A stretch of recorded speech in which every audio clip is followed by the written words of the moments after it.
we doing, everybody? Hope everybody's having a fantastic weekend. Enjoying the weather wherever you're at. I know where I'm at. It's been a nasty weekend. And getting over this old crud that I had. I've been trying to stay inside and stay dry, y'all. But look here, today we're gonna do something a little different. I get asked all the time what kind of knot I use when I'm tying my jigs on, y'all. And to me, the only knot that lets that jig float free the way it needs to float and not, not vertical, is the loop knot. A lot of people call it the angler's loop, the perfection loop. But look, it's hard to show with fishing lines, so I'm going to use paracord, y'all. I'm going to show you exactly how to do it, okay? So we're going to call this the business end, okay? That's just a straight piece, right? It's about, I don't know, 3 foot long, okay? This is the business end. The end right here, that's the dead end, okay? Business end, the dead end, right? Okay, we're going to take our business end and we're going to just make a loop, okay? Just like that, okay? You want your business end behind your dead end, okay? You want it behind there. You got it held in your hand. Business end, dead end. My business end is behind my dead end, right? Fold that puppy around, okay? Like you're making another loop. Basically, you are making another loop, okay? You make you a second loop, You see that second loop right there? Look at that. You see that second loop, okay? Then you take your business end and you go right in between the two loops, okay? Right in between. Then you grab your small loop, y'all, and you pull up. You see that? Bam. There you go. Same way with fishing string, whatever you want to do. It is not going anywhere. Literally, it's there, y'all. I mean, you can pull, you can do whatever you want to do, and it's not going anywhere, okay? Let me see if I can get this untied, and we will actually show it again. And that way everybody can see the knot that I use, because I like my jig to go free. I like that sucker to be able to float in the water, Our business end, and our dead end. Just make you a loop, okay? And don't be afraid. Don't take no, 3 or 4 inches of line and try it with that. Get you a foot or so of a fishing line and do it like that, okay? Make your first loop, okay? Your business end is behind there. You see that? Go ahead and hold it,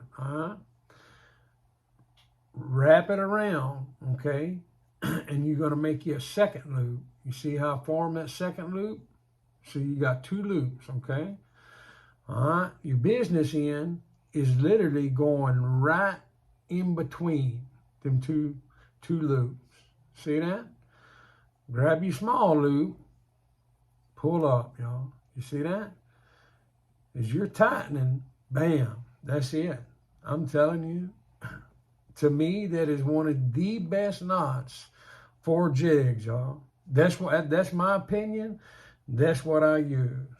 Okay? If you got any more questions and you want to see it a different view, just give me a shout and I'll be more than welcome to, get it filmed a different way or whatever.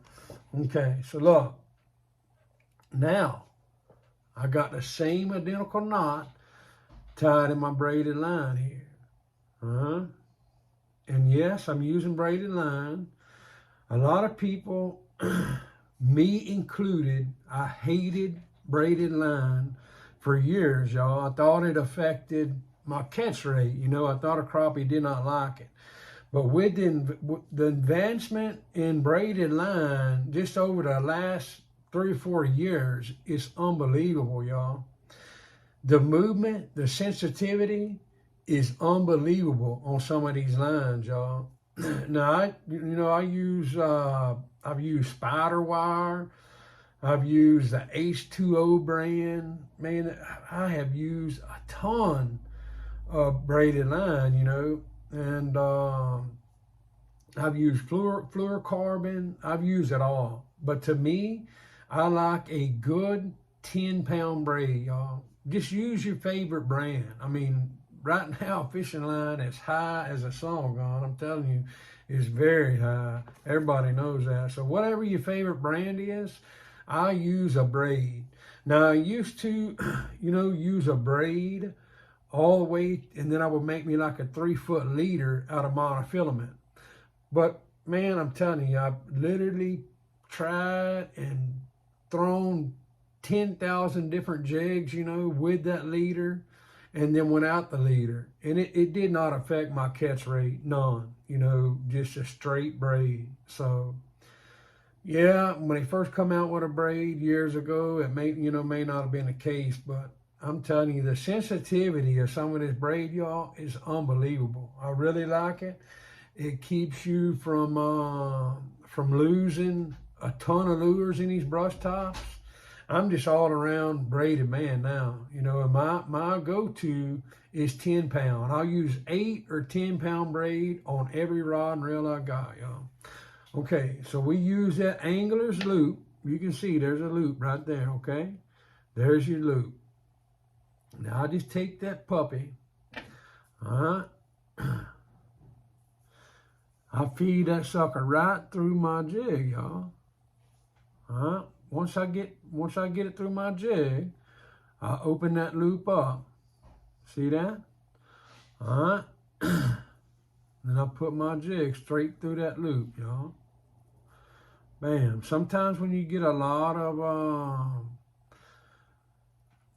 what you call it, a bigger body jig or a lot of tail material, whatever, it's kind of hard to get through there, especially if you got a smaller loop knot. But you see what I got right there? I've got about 2 inches. I got about a 2-inch loop right there, y'all. You see that?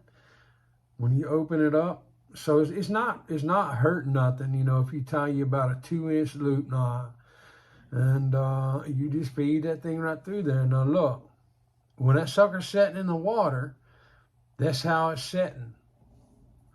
That's the way you want it. I mean, to me, that is essential, y'all.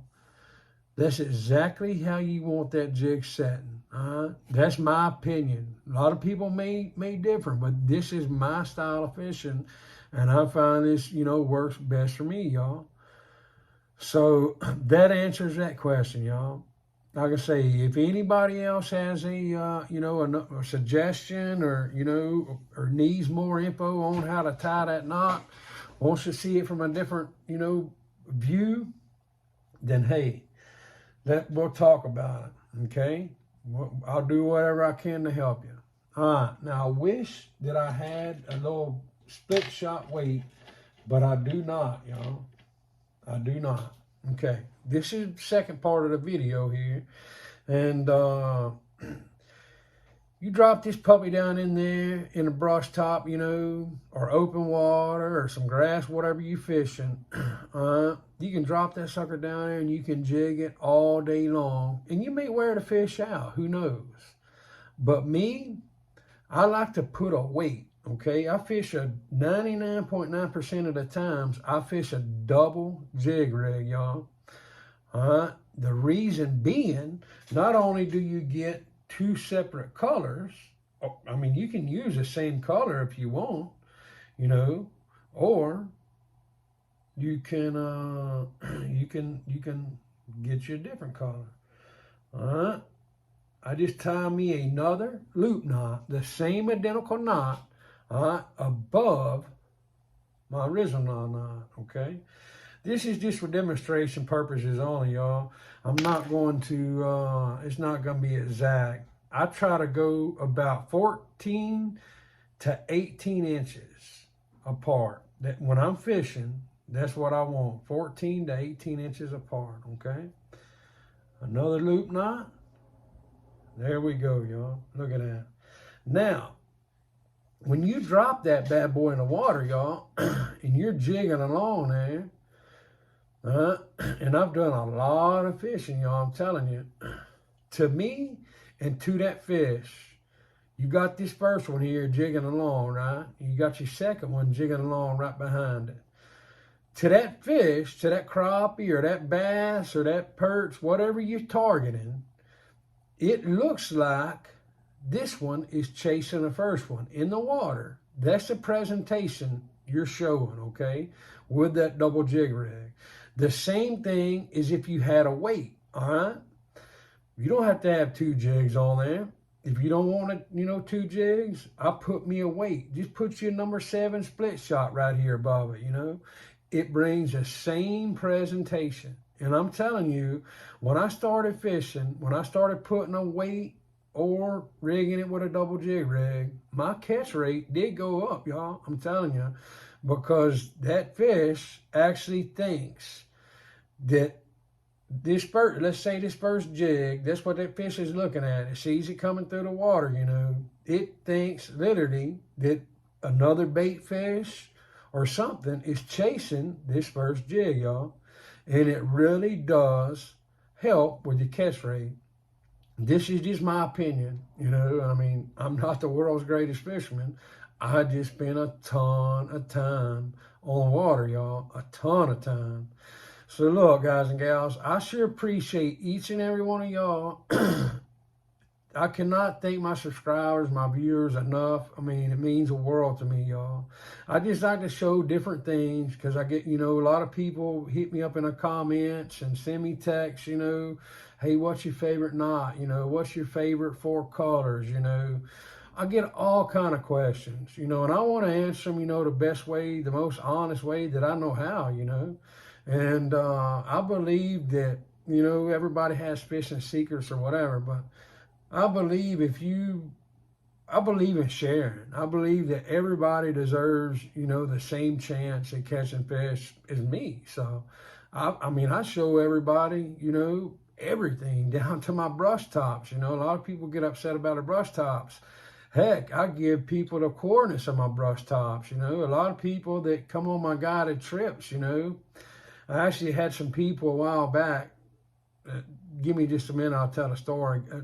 I noticed it was a man and his wife and their friend, and the friend was on a cell phone for 99 or 90% of the trip, And I got to noticing she was actually marking with her cell phone everywhere we stopped. And, I knew what they were doing, but I said, hey, look, you don't have to do that. I will literally show you where my brush tops are. So that's just the type of fishing of mine. I'm a good sport, and I believe everybody has a fair chance.